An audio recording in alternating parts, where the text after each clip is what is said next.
¿En qué momento los periodistas se convierten en noticia? ¿Y por qué? En el momento en que los periodistas sufren algún tipo de situación, básicamente algún tipo de agresión que afecte los derechos fundamentales de los periodistas, que son los derechos fundamentales de la sociedad. Los periodistas teóricamente pues tendríamos que estar detrás de la barrera observando y viendo los asuntos noticiosos, las cuestiones propias de las noticias y de la información para transmitirlas al público, ahora sí, a las audiencias.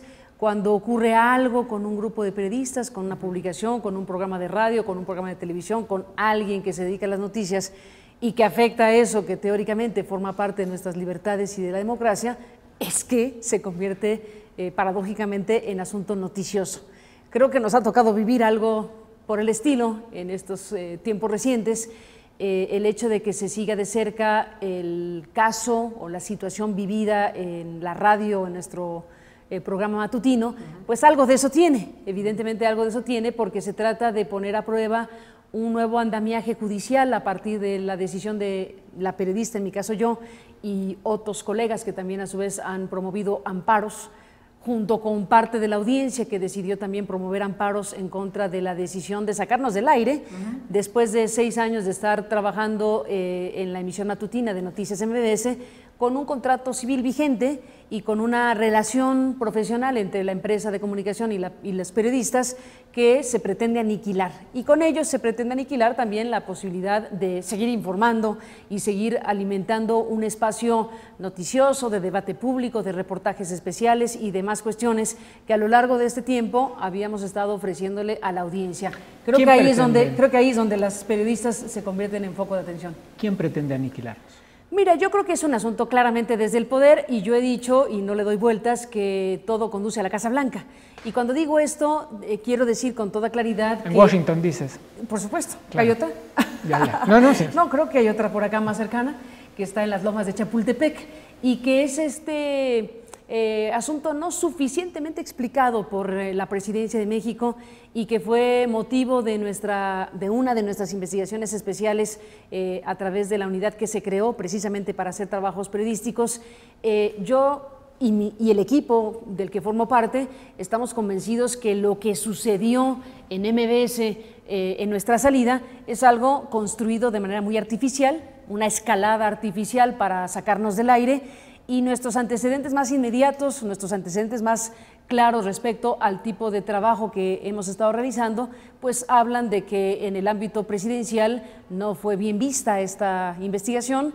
Tenemos incluso el referente previo de la conversación que yo sostuve con Joaquín Vargas y con sus hermanos Alejandro y Ernesto, en donde me plantearon con toda honestidad y franqueza que si ese reportaje que estábamos investigando en aquel momento salía al aire en MBS, pues habría serios problemas para la empresa. Déjame recapitular un poquito. Sí. Tu salida de MBS responde de manera, en la versión oficial, a que tú malutilizaste la marca, el nombre de la empresa en tu alianza con México Leaks. ¿Es correcto? Esa es una de las varias que han dicho, porque ha sido muy errática la postura de MBS. Esa es la primera que surgió y que vino acompañada de algo insólito, algo desproporcionado, fuera de lugar, que fue que la empresa de comunicación pagó decenas de miles de pesos para publicar desplegados en la prensa mexicana. En varios periódicos. No sé si 7, 8, 6 periódicos nacionales con grandes desplegados, pues señalando a los periodistas como si hubiéramos cometido una falta gravísima.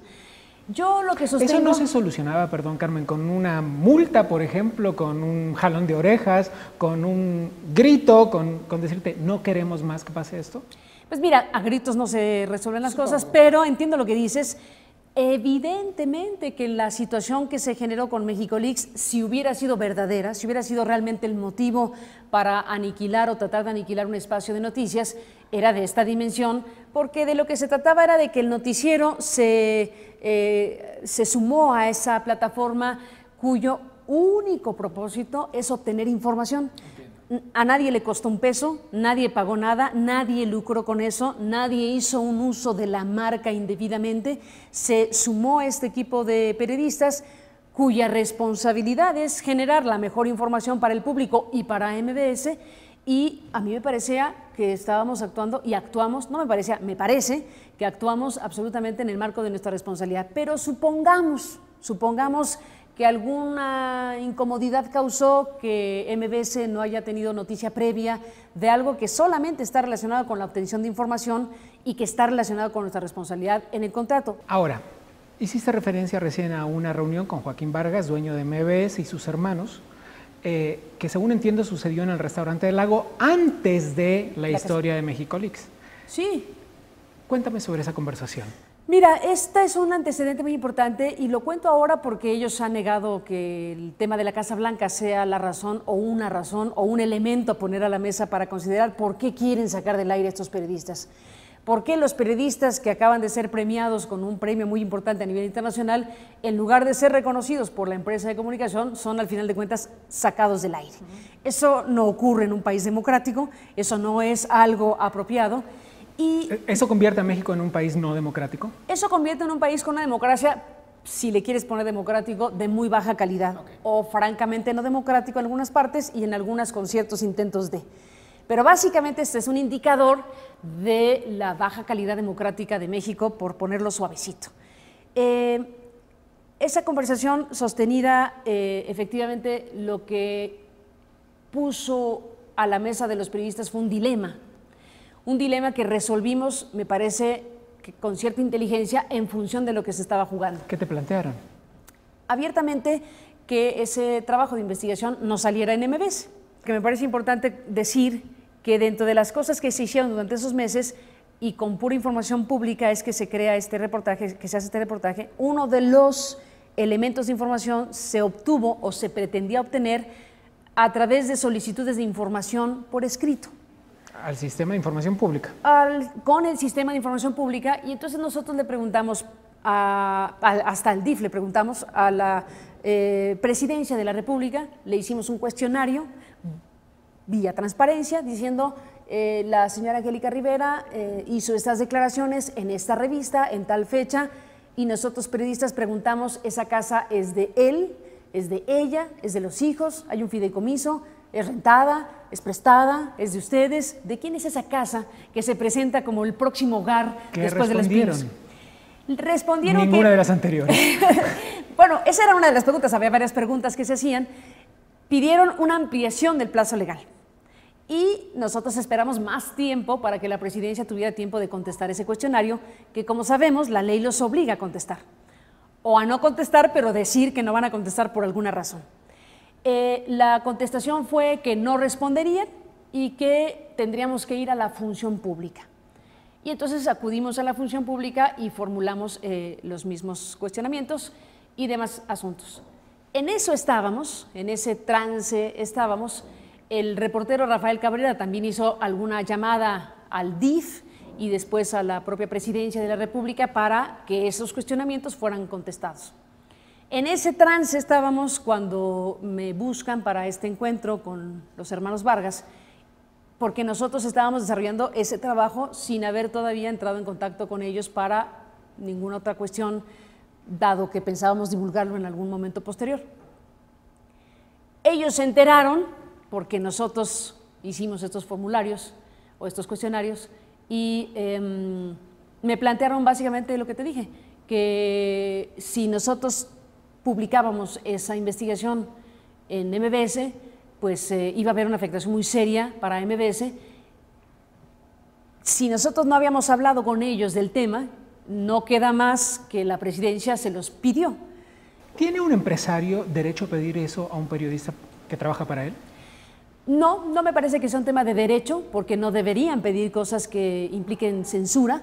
Lo que aquí se da es un rasgo de la personalidad de este país, un rasgo de la real situación en la cual se encuentran concesionarios, gobierno y periodistas. En el mundo democrático, desde luego esto no tendría que pasar. En el mundo mexicano, que es semi, o lo que le quieras poner, se dan circunstancias en donde los poderosos pueden darle garrote o zanahoria a un empresario de los medios y ese a su vez actuar con los periodistas en un tono o en otro. Debo decir que en este caso mi relación con los Vargas y con MBS ha sido históricamente muy respetuosa. desde luego no a gritos ni sombrerazos, pero el planteamiento era con toda nitidez, nos va a afectar el asunto como empresa. Y es verdad que les puede afectar, o ya les afectó, o les iba a afectar. Te preguntaba hace rato sobre el momento en el que los periodistas se convierten en noticia. Eso, de alguna forma, y te pido que intentes con honestidad explorar las respuestas, ¿eso de alguna forma te beneficia, Carmen? Bueno, si lo quieres ver desde el punto de vista de la exposición pública, pues en efecto hay una valoración pública respecto a que si los periodistas o la periodista está dando una batalla judicial a favor de la libertad de expresión, a favor de que no se consume la censura, o por lo menos que se dé una batalla para que quede evidencia de que no se pueden comportar los empresarios de los medios de comunicación electrónicos como si fueran dueños del aire, como si fueran dueños del espectro. Son dueños, sí, del edificio, del micrófono, de la inversión, que es muy respetable y desde luego tiene que haber garantías a los empresarios de los medios para desarrollar sus trabajos, pero no tienen derecho a aplicar censura o aniquilar un espacio por razones editoriales, argumentando baratijas, pero finalmente eliminando un espacio de comunicación por razones distintas a las que podrían ser comprensibles en otros ámbitos. Aquí hay claramente un hecho de censura, y los empresarios de la radio y la televisión deben saber que actúan a nombre del Estado, porque el Estado les prestó la concesión, porque el aire es de todos. El aire, dice la ley, es de la nación. Hay un tema no muy explorado en los medios, y es que los medios son empresas. Los medios de difusión periodística son empresas, es decir, no solo los programas de entretenimiento, no solo el concurso de llama al radio y gánate una entrada para el cine, no solo eso, también la difusión de la información forma parte de una empresa.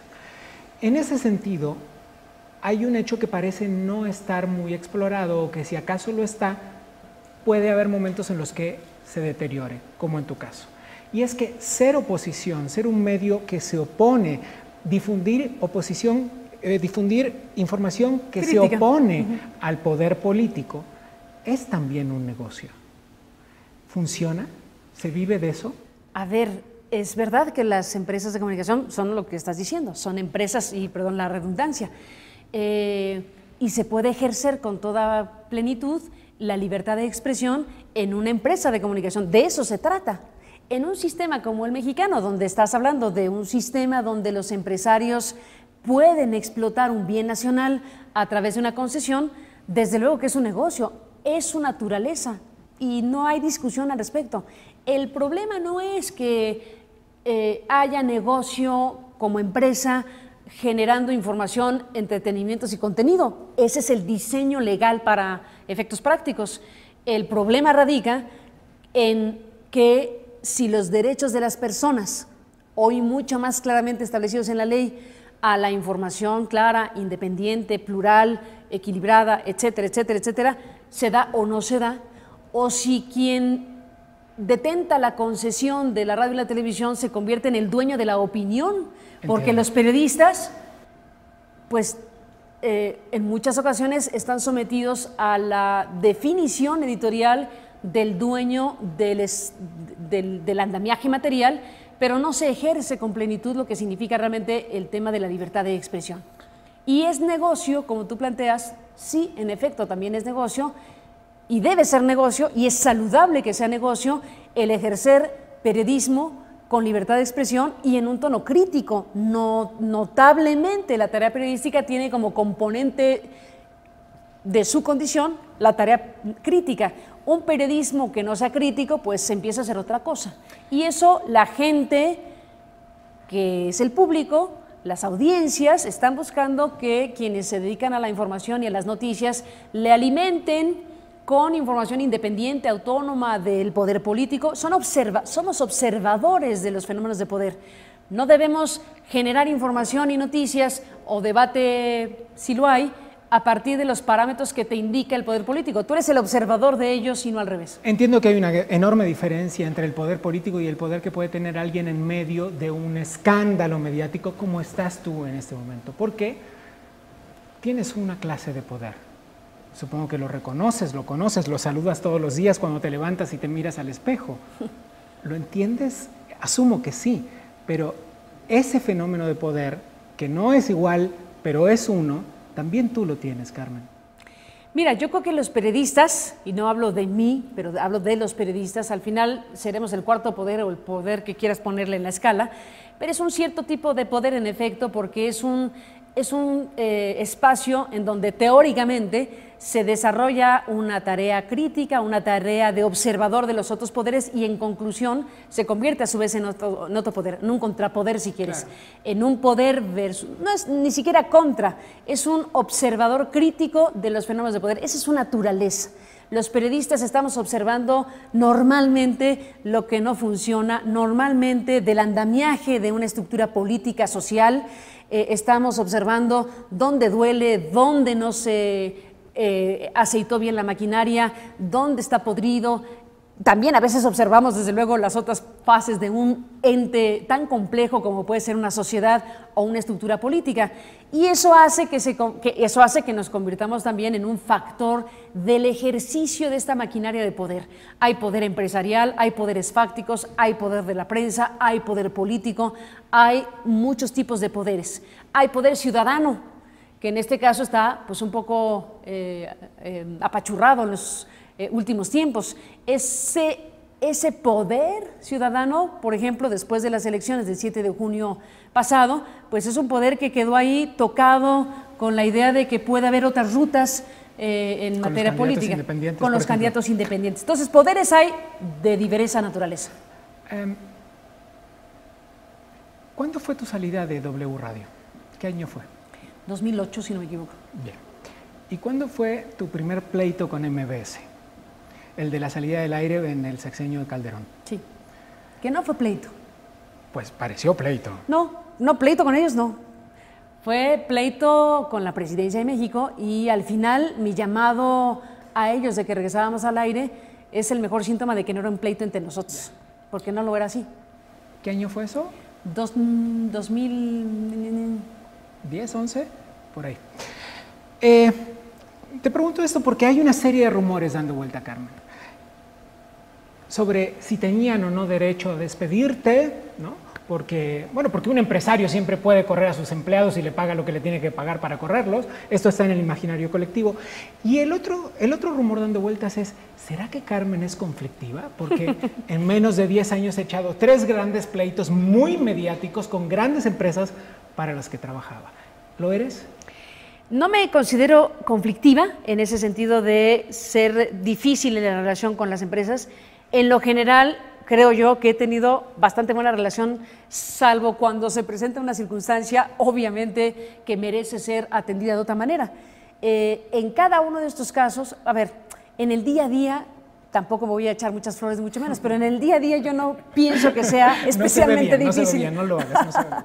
No lo voy a hacer, pero en el día a día yo creo que es una cosa bastante normal de mi parte la actuación en las empresas con las que he participado en todos estos años. Pero en realidad creo que en todo caso lo que ha sucedido es que cuando ha habido estos capítulos, llamémoslo así, pues ha habido que salir a defenderse. Ha habido que salir a evitar que suceda algo que va contra no solo tus propios intereses profesionales, sino algo que pueda merecer dar la batalla. Es el caso ahora, fue el caso en los otros capítulos. Y bueno, si tú le quieres poner la palabra conflictiva, y cada quien tiene derecho a ver a las personas como quiera, se le dé la gana, desde luego, mi punto de vista, que es desde luego muy benévolo porque se trata de mí, es que... Deberías ir al diván si no tuvieras un buen punto de vista sobre ti. Entonces, yo lo que creo es que hemos tenido esos capítulos en donde, pues sí, ha habido situaciones complicadas. Por ejemplo, la salida de W Radio está relacionada pues con un perfil editorial que sostuvimos durante el tiempo que ahí estuvimos participando y muy particularmente pues algo que generó una situación de ruptura a partir de decidir algo que a lo mejor no necesariamente hubiera sido fácil decidir por otro grupo de periodistas, no lo sé. Es, por ejemplo, difícil narrar ahora, pero ese es el centro. ¿Cómo fue que nosotros decidimos sí entrarle al debate y a la cobertura crítica de la famosa ley Televisa? sabedores de que eso estaba complicadísimo, estando donde estábamos, sabedores pues de que era ir a hablar de la soga en casa del ahorcado. Y el hecho de que nosotros dijéramos, bueno, tenemos la alternativa de hacerse güey, uno, en estos casos, cuando la mitad de la empresa donde participas es dueña y está relacionada con un asunto que considerábamos un atraco a la nación, porque eso era la ley Televisa. Editorialmente, nosotros teníamos la convicción, nosotros porque hablo de un equipo de periodistas que estábamos en ese momento en la cobertura, editorialmente aquello era un atraco a la nación en medio de un proceso electoral donde todos los candidatos a la presidencia, no hubo quien no, le dio el visto bueno, forzadísimos, a los jurídicos y los interesados de las televisoras para presentar en el Congreso una ley redactada por ellos mismos, una ley hecha por los jurídicos de las televisoras que, por fortuna, hubo una suficiente minoría que se inconformó del Congreso mismo y llevó el asunto hasta la Suprema Corte de Justicia. Misma ley Televisa que la desmontó la Suprema Corte de Justicia porque era verdaderamente un horror. ¿Qué hacen los periodistas que están en un micrófono que dice W Radio, están en un edificio que el tapete dice Televisa Radio, lo que quiera? Pues asumir que la relación fundamental es con la audiencia y no con la empresa, así sea la que proporciona materialmente los recursos para salir al aire. Es ese tipo de dilemas complicadísimos para la sobrevivencia de los periodistas que hay que resolver. Porque, a ver, digo, para plantearlo en términos absolutamente prácticos, humanos y desde el punto de vista de alguien que como yo y como muchísima gente que verá esto, tiene que pagar una renta cada mes. Claro. Digo, pagar donde vivir, darle de comer a sus hijos, llevarlos a la escuela, los mismos periodistas que trabajan para ti. Porque, Carmen, hay otro punto. Tú eres la señora Carmen Aristegui, la que sale en CNN, la que tiene un espacio propio en la radio, a la que siguen millones de personas. Pero hay gente en tu equipo que tiene que pagar un alquiler de la casa. Todos tenemos que pagar algo en la vida, desde luego. Sí, bueno, esos son los dilemas más difíciles. ¿Por qué? A ver, porque... No hablo de agacharse, pero hablo de un dilema real con cómo le doy de comer a mis hijos si pierdo este trabajo. Bueno, es un asunto que tiene que resolver cada quien en su propio foro interno. Por eso es muy difícil. Asumo que a esta altura sabes que no eres el personaje favorito de muchos empresarios de medios de comunicación. Me temo que no. Bien. Me temo que no. Entonces... me temo que el juicio no está cayendo simpático. ¿Qué vas a hacer, Carmen? Digo, porque tuviste peleas fuertes con medios fuertes. ¿Ha llegado el momento de independizarte, de como Oprah tener tu propia cadena? O sencillamente la estructura en la que tú compras un espacio dentro de una cadena y entonces eres dueña absoluta de lo que ahí sucede? ¿Qué vas a hacer, Carmen? Mira, este es un proceso en donde no está decidido ese qué vas a hacer del todo. Lo que sí me queda claro es que probablemente con una dosis importante de ingenuidad de mi parte. Si hay algo que a mí me costaría encontrar en ti sería ingenuidad, pero bueno, vamos a seguir con la conversación. Pero déjame ponértelo en esos términos. Yo estoy convencida, y por eso digo que tal vez tenga cierta ingenuidad, estoy convencida que este juicio de amparo, que desde luego vamos nosotros en defensa de nosotros mismos y de los periodistas, etcétera, pero le encuentro una enorme importancia, porque si llegamos a ganar, si logramos que la justicia mexicana, con las nuevas herramientas jurídicas y judiciales, nos dé la razón, y darnos la razón significa que quede claro que un empresario no puede censurar a unos periodistas y no pasa nada, que quede claro que los concesionarios de la radio y la televisión están obligados a respetar la ley y lo que el Estado les prestó para hacer negocio, pero que está perfectamente claro que tienen todo derecho a hacer negocio, pero están obligados a cumplir la ley y están obligados a respetar la libertad de expresión, la pluralidad, el trabajo periodístico independiente. Si logramos que este juicio avance como está avanzando y haya quien diga no debieron haber hecho lo que hicieron con estos periodistas, habrá valido la pena. Eso no responde lo que me preguntas sobre qué debería hacer yo como periodista una vez que sin duda el juicio en cuestión no es precisamente simpático para una estructura de poder empresarial que normalmente ha tenido la noción de que están por encima de los derechos de los periodistas y de las audiencias, y que esta idea de que tienen derecho a aniquilar, a quitar, a hacer callar a los periodistas, a silenciar periodistas, a decirles, ¿sabes qué? Porque hay un asunto que me involucra a mí o porque hay un interés del grupo corporativo que represento, de eso no se habla.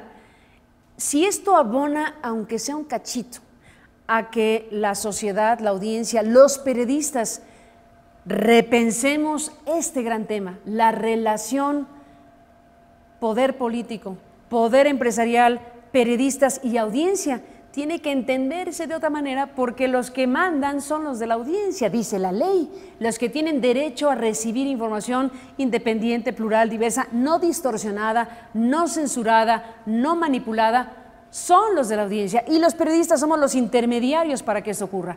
Lo que debería ocurrir es un debate entre la propia industria de radio y televisión, entre los periodistas y la sociedad, para entender como una idea democrática que las cosas son diferentes, y que en este caso, este juicio pone a prueba lo que en el nuevo andamiaje judicial pues está ahí, en la letra de la ley.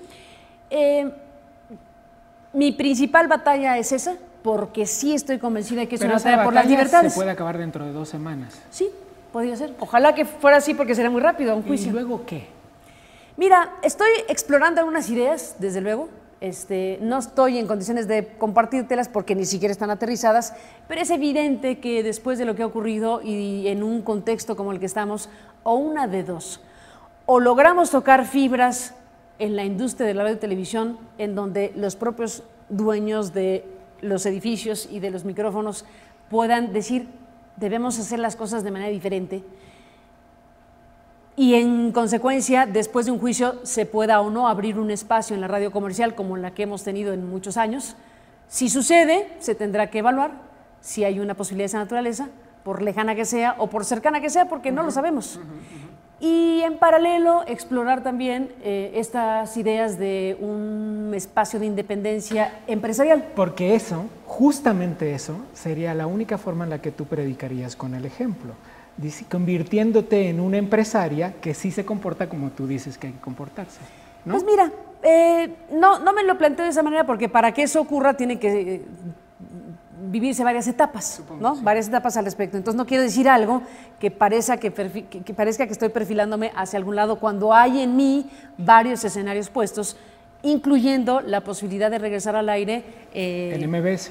En MBS solamente para el cumplimiento del contrato. Es evidente. ¿Qué es hasta cuándo? Hasta diciembre. Y podríamos regresar al aire solo una semana o un día. El tema radica en el precedente. El tema radica en que suceda algo importante que contribuya a que este asunto se repiense de otra manera, a que el precedente judicial ayude a que los empresarios de radio y televisión, los periodistas y la audiencia nos digamos, a ver, ¿cómo debería ser el mapa de las cosas?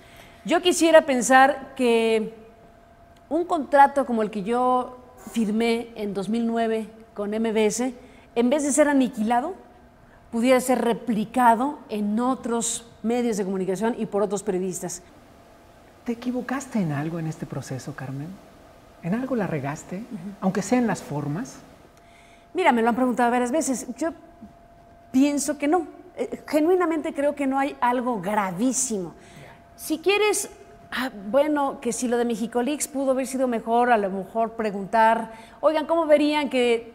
Sí, pero nada sustantivo. En realidad, yo creo que el sobredimensionamiento de cosas como lo de Mexicolics hacen que si hubiera alguna falla, alguna descortesía, alguna cosa más de forma que de fondo, que como bien dijiste se resolvería en 2 patadas, yo encuentro, y lo digo genuinamente, que en todo este tramo de cuestiones no hay algo especialmente sustantivo en donde diga, sí, la verdad que la regué tremendamente en este caso.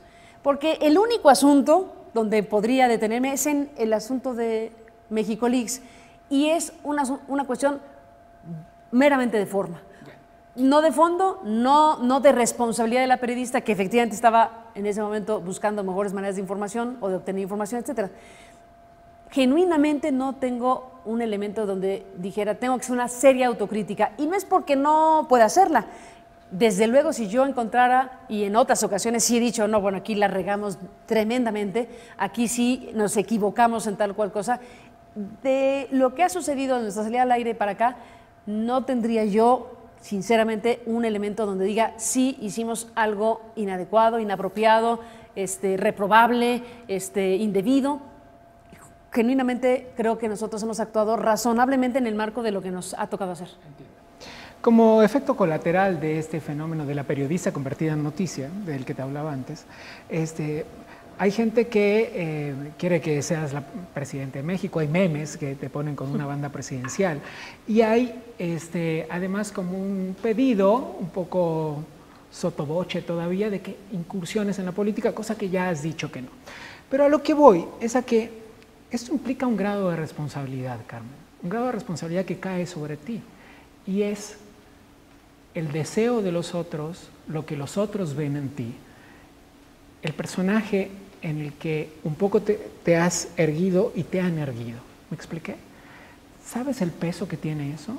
Que entiendo que no quieres hacer política, ya lo has dicho claramente, supongo que sigues firme en eso, pero ¿qué vas a hacer con ese capital y esa responsabilidad? Yo lo que veo en este asunto que mencionas es focalizar en una persona, que podría ser yo o cualquier otra, bueno, no cualquier otra, digamos alguien que pudiera dar el tono de una cuestión que está en este momento extendiéndose, el reclamo frente al poder político establecido, el desgaste, el hartazgo de las figuras de siempre, y creo que estamos entrando en una fase sumamente interesante, importante y espero que fructífera, que desde luego la sociedad mexicana está buscando en el mapa de cosas y en las figuras o personas con cierta presencia pública, en dónde podría recaer eso que cada vez crece más, en dónde ponemos nuestro estado de ánimo de renovación. De lo que habla, perdón, es de una ausencia de líderes políticos cada vez enorme. A ver, hay una crisis profundísima, eso está claro. Las elecciones pasadas no son más que el retrato claro de una crisis profunda de credibilidad, de liderazgo, de lo que venga a la mente, porque efectivamente es una elección tristísima, una elección horrible, por lo que representa toda una maquinaria echada a andar para ganar una mayoría de la manera en que se pueda. Y la sociedad mexicana creo que está mandando muy claramente señales al votar por los pequeños espacios que se abrieron distintos, que si el Bronco, que si el de Jalisco, que si el de... no hay muchos, en realidad, los pequeños espacios donde hubo una cosa diferente, no le pongas más, diferente, la gente dijo, ¡ay! ¿Qué te habla? De una crisis profunda, estructural, y que debe obligar a los partidos políticos a una renovación absoluta. No sé si están en tiempo y circunstancia de hacer algo tan pronto como para que la próxima elección puedan competir razonablemente con una reconciliación básica con la sociedad. Lo que tú comentas sobre si los memes o sobre si me preguntan o no me preguntan, creo que es el síntoma más claro de que la sociedad mexicana está ávida de algo que sea distinto a lo que ha operado en este país desde hace ya bastantes años. ¿Te gusta este lugar? ¿Te sientes cómoda en este lugar de Santa Carmen en el que te han puesto algunas personas? No me siento en ese lugar. En este momento de tanta exposición, supongo que debe ser muy difícil encontrar momentos de placer, Carmen, de intimidad, me refiero a la intimidad de la familia, de los amigos. ¿Cómo vives con esto? No, hombre, ¿qué dices? Yo estoy muy feliz con mi familia y con todo lo que significan esos espacios de placer que tú dices. En realidad no es incompatible. En realidad yo creo que hasta en algún momento, si tienes estas cosas que luego son intensas por lo que significa estar en asuntos judiciales y abogados y cosas por el estilo, en realidad no es algo que me esté pesando. No es secreto que mantienes en secreto todo lo relacionado a tu vida personal, absolutamente todo, pero tampoco es secreto que tienes un hijo adolescente. Que vea a su mamá envuelta en un grado de exposición enorme. ¿Cómo lo viven en casa? Pues mira, Emilio es un gran chico, tiene 16 y yo lo veo muy bien, yo lo veo no emproblemado con el tema. Él está en lo suyo, está haciendo su desarrollo escolar y los deportes y lo que hace, Desde luego le importa lo que hace su mamá, pero tampoco lo veo que está afectado para mal en el tema. Lo veo entusiasmado, me da sus opiniones, conversamos del tema y yo estoy feliz con este muchacho adolescente. ¿Y en qué cosas encuentras placeres que te desconecten, Carmen? Pues me gusta el cine, me gusta hablar con mi familia, con algunos amigos. Tampoco te contaré mucho que sea... Claro, porque eres tú. O sea, que nada que no hagas tú o que haga cualquiera, o sea, que no hay ninguna novedad. Pero una cosa sí me importa, ¿eres feliz? Sí, yo creo que sí. A ver, podemos filosofar de qué es la felicidad. No, pero la felicidad es que uno se levanta a la mañana y dice sí. No me siento mal conmigo misma. Me veo al espejo y digo, bueno, no me siento mal conmigo misma, eso es muy importante ya en la vida. Y esencialmente me la paso bien, tengo cosas que me divierten, cosas que me parecen placenteras, me entusiasma lo que está pasando, aún casi en el desempleo o con semidesempleo en ese momento.